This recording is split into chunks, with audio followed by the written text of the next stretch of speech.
नमस्ते, मी योगेश कुटे. लेट्सअप खबर बातमध्ये तुम्हा सर्वांचं पुन्हा एकदा स्वागत. 26/11/2008चा मुंबईवरचा हल्ला कोणताही भारतीय नागरिक विसरू शकत नाही. आता या हल्ल्यातील महत्त्वाचा आरोपी असलेल्या तहूर राणा भारतात आलेला आहे.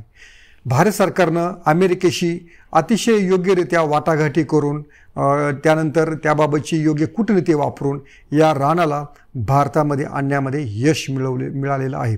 अर्थात या यशाचे राजकीय फायदे देखील घेण्याचा मोदी सरकारचा प्रयत्न आहे. UPA सरकारला हा आरोपी आणण्यामध्ये का अपयश आलं आणि आम्ही ते कशा पद्धतीने करू शकलो याबाबतचा दावा खुद्द केंद्रीय गृहमंत्री अमित शाह यांनी केलेला आहे. ठीक आहे, याचे राजकीय फायदे घेण्याचे प्रयत्न होत राहतील, याबाबतचे वेगवेगळे नॅरेटिव्ह देखील सेट होतील.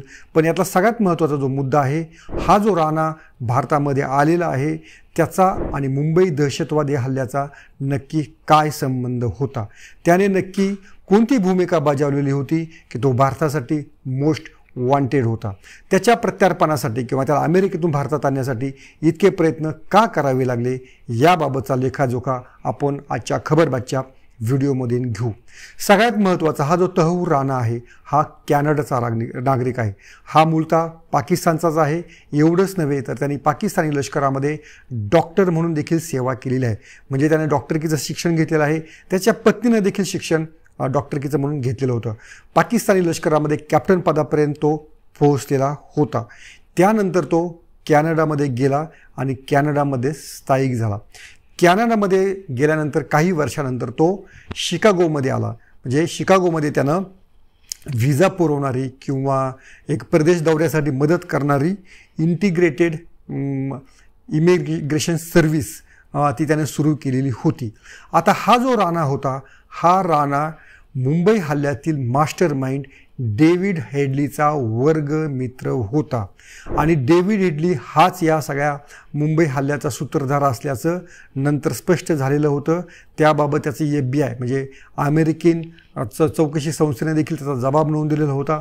मुंबई पोलिसांनी त्याची चौकशी केलेली होती.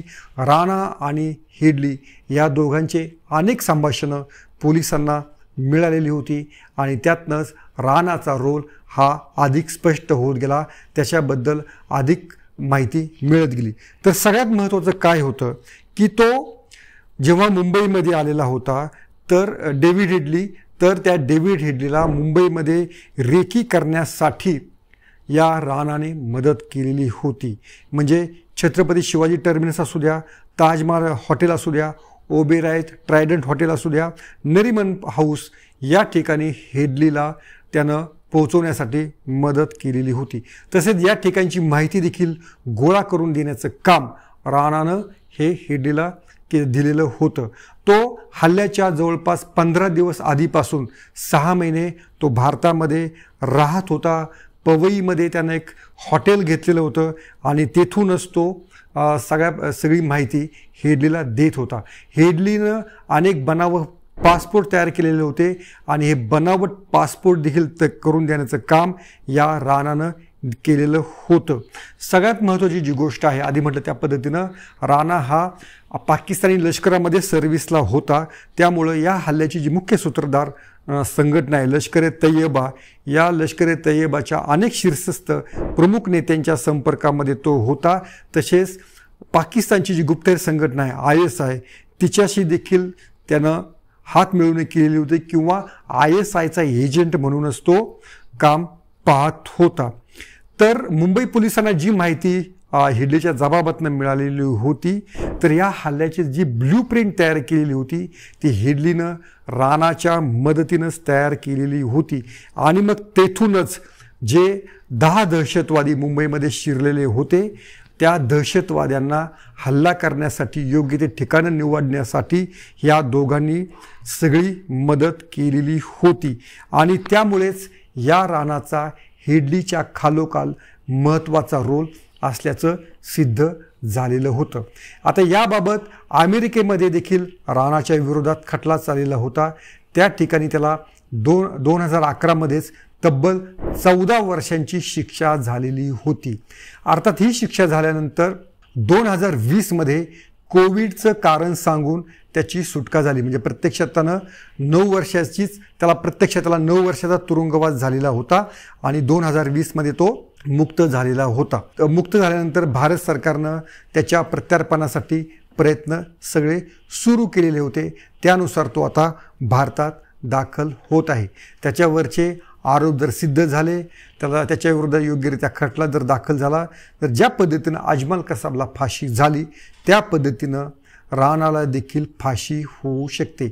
पण अर्थात याच्यामध्ये एक महत्त्वाची गोष्ट अशी आहे की भारत सरकारनं या प्रत्यार्पणासाठी अमेरिकेला काही शब्द दिला आहे का? कारण अमेरिका आरोपींना फाशी देण्याबाबत थोडीशी नाखुश असते. त्यामुळं अमेरिकेला जर भारतानं शब्द दिला असेल की या आरोपीला आम्ही फाशी देणार नाही, तसं काही गोपनीय करार जर झाला असेल तर मात्र राणाला तह हयात भारतीय तुरुंगामध्ये खितपत पडावं लागेल. त्याला मृत्यूदंड होऊ शकत नाहीत. अर्थात या सगळ्या घटनेमागील आणखीन एक महत्त्वाची गोष्ट, जर डेव्हिड हेडली सूत्रधार आहे, तो जर मास्टर माइंड आहे, तर तो का भारतात येत नाही? त्याला आणण्यामध्ये मोदी सरकारला अपयश आलेलं आहे का? आणि याबाबतचं अमेरिकेचीही भूमिका दुटप्पी आहे का? तर त्याच्यामागे 2 महत्त्वाच्या बाबी आहेत.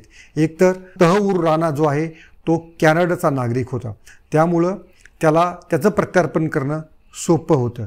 दुसरी गोष्ट अशी आहे, हा जो हेडली आहे, हा हेडली डबल एजंट म्हणून काम पाहत होता. म्हणजे आधी म्हटलं त्या पद्धतीनं तो 2000 सालापर्यंत अमेरिकेसाठीच काम करत होता. पाकिस्तानचा जो ड्रग पुरवठ्याचं जे रॅकेट आहे, ते रॅकेटची माहिती तो अमेरिकेच्या यंत्रणांना देत होता. त्यामुळं अमेरिका देखील त्याच्याबद्दल सहानुभूती बाळगून असावी असं बोललं जात आहे. दुसरी गोष्ट अशी आहे की हेडली हा डबल एजंट असल्यामुळे अमेरिकेची देखील काही माहिती किंवा अमेरिकेबद्दलची काही गोपनीय दस्तऐवज हे हेडलीकडे असू शकतात. अशा हेडलीचा तपास हा भारतीय यंत्रणांनी करणं हे अमेरिकेला मान्य नसावं. त्यामुळं देखील हेडलीचं भारतामध्ये येणं शक्य झालेलं नसावं. अर्थात याच्यामध्ये पुन्हा काही घडामोडी काही होणार आहेत का? पुन्हा काही भारत सरकार त्याबाबत अमेरिकेशी काही बोलणी करणार आहेत का? या बाबी अजून गुलदस्त्यामध्ये आहेत. पण तहउर राणा हा देखील भारतामध्ये येणं ही काही कमी गोष्ट नाही आहे.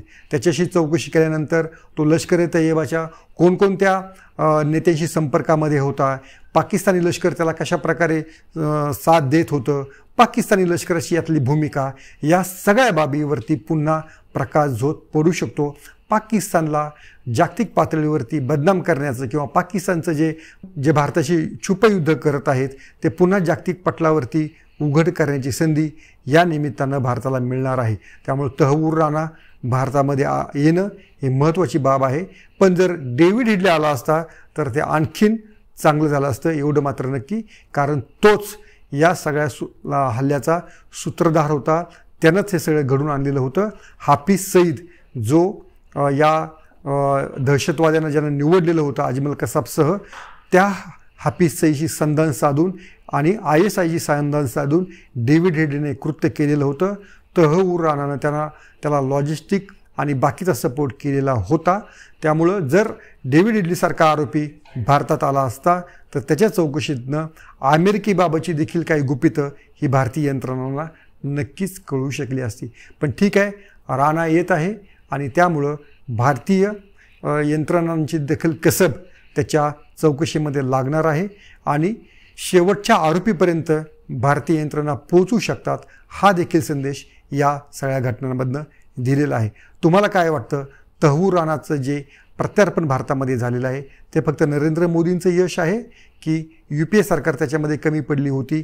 यात देखील तुम्हाला तथ्य वाटतं ते आम्हाला जरूर लिहून कळवा आणि पाहत राहा लेट्सअप मराठी. सोशल मीडियाच्या भाऊ गर्दीत विश्वासार्हतेने चकाकणारे नाव म्हणजे लेट्सअप मराठी.